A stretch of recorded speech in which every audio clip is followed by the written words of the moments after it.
soil is only made up of 4 different things. There's air, water, minerals, and organic materials. That's it. That's all. Just 4. Those 4 things combine together to form a very complex system. That system allows for water storage, allows for air movement, it allows for water movement, it allows for biological things to grow in the soil, it allows for roots to grow through the soil, it allows for roots to collect water. There's a myriad of different things that are happening within a soil. Minerals are inorganic materials in the soil. By definition, they're inorganic. They're not made by living organisms. Minerals are very important because in most Ontario soils, they form the matrix of the soil.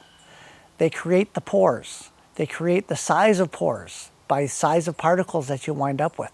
The mineral particle sizes is called soil texture, and it is extremely important for making pore sizes available to roots, to water, to air, and for transport of those things through the soil. The organic material in the soil only makes up about 5% of soils in Ontario, most of Ontario. However, that 5% is extremely important. The organic matter acts as a glue to hold soil particles together into aggregates. That organic matter supplies nutrients to plants, particularly things like sulfur and nitrogen.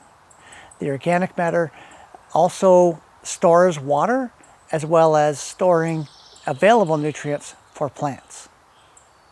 Water is another component of soil. It's constantly changing in volume. As it dries out, as the soil dries out, water content goes down. As the soil gets wetter, or if it rains, the water content goes up. So it's constantly changing. It changes on a minute-by-minute basis within a day. Water is extremely important for organisms living in soils. Without water, organisms do not survive. And if organisms don't survive, we don't have plants, we don't have crops, we can't grow anything in that particular soil. Air is also important in the soil. Air is in the pore space just like water is, and as the water content goes down, the air content goes up in a soil, and vice versa. Air is extremely important for soil organisms to live. Soil organisms respire. They take in oxygen and give off carbon dioxide, and the oxygen comes from the air that's in the soil.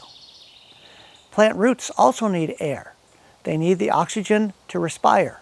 We all think of plants as photosynthesizing and taking carbon dioxide and converting it to oxygen, and they do that, but that occurs in the leaves. The roots require oxygen. They respire just like any other soil organism, and so they require free oxygen in order to live. Without oxygen, plant growth slows down and we get lower yields in the field. The 4 soil components are very important in a soil. Without any one of the components, we really don't have a soil. Now you can have soils that are almost all mineral for the solid fraction of the soil, but there's always a little bit of organic matter there, and vice versa. You can have some soils that are almost all organic matter, but there's always a little bit of mineral material in that soil as well. There's always air and water in the soil. If there's no air and water, then plants don't grow and it does not meet the definition of a soil anymore.